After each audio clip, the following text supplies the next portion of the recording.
Welcome to the museum. Today, we're exploring what it means to be an American citizen.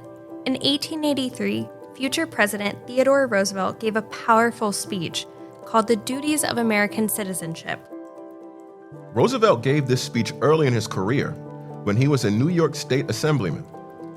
What he said about civic responsibility is still relevant today, and it will help us answer our historical question.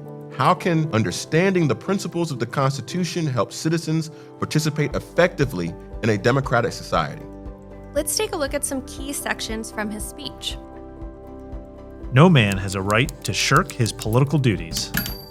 Roosevelt believed that participating in civic life wasn't optional, it was essential. He's saying here that simply voting isn't enough. Good citizens have a duty to be involved in their communities and in political life, contributing to the common good. The first duty of an American citizen, then, is that he shall work in politics.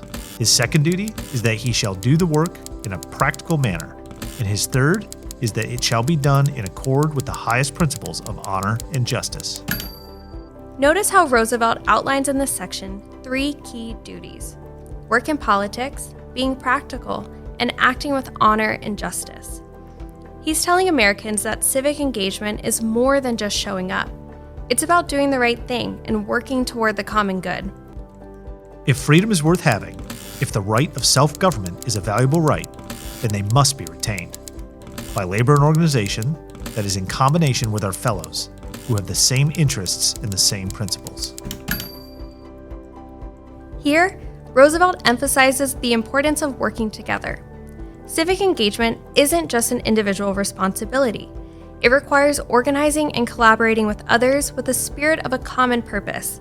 Improvement happens when people unite around a common goal. This creates a healthy civil society where individuals practice civic virtues. A great many of our men in business, or of our young men who are bent on enjoying life, rather plume themselves upon being good citizens if they even vote.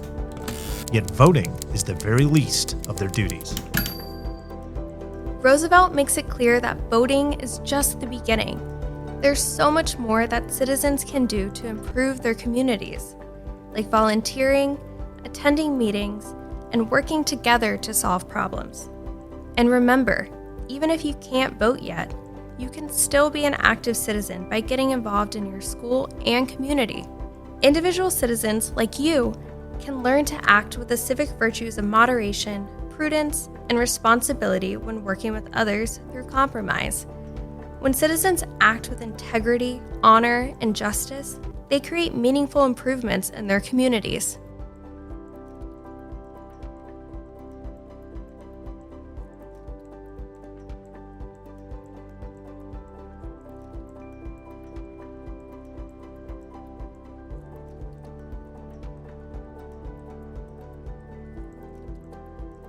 Now, let's break down this speech using the VIEW method. VIEW stands for voice, intent, environment, and who. First, voice. The voice of this source is Theodore Roosevelt, a young New York Assemblyman and future president who was deeply committed to civic engagement and moral leadership. Next, intent. Roosevelt's intent was to inspire Americans to take their civic duties seriously, not just by voting, but by actively working to improve their communities. Then, environment. This speech was delivered in 1883, during a time of rapid industrialization and social change. Roosevelt directs Americans to consider their role in addressing the changes and shaping the nation's future. Finally, who. Roosevelt was speaking to everyday Americans in Buffalo, New York, people who had the power to influence their communities through civic action.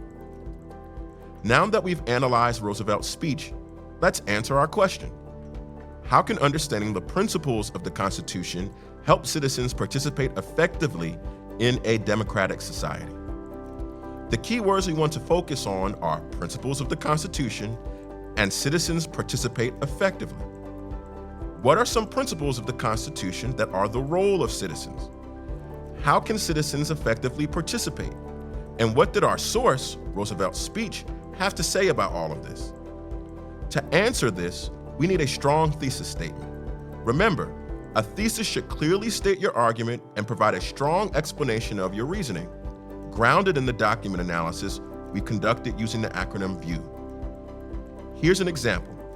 The principles of the Constitution, like liberty, equality, and justice, guide how citizens can effectively engage in democratic society. Roosevelt argued that citizens have a duty to actively participate with civic virtue and the responsibilities of citizenship as a guide. This thesis connects Roosevelt's message to the broader idea of active citizenship. It's clear, defensible, and directly answers the question. We've explored Roosevelt's powerful message about civic responsibility, but what does that mean for you today? Roosevelt believed that being a good citizen means more than just voting. It means showing up, speaking up, and working to make your community better. Whether it's helping with a community project, joining student government, or standing up for what's right, you have the power to make a difference.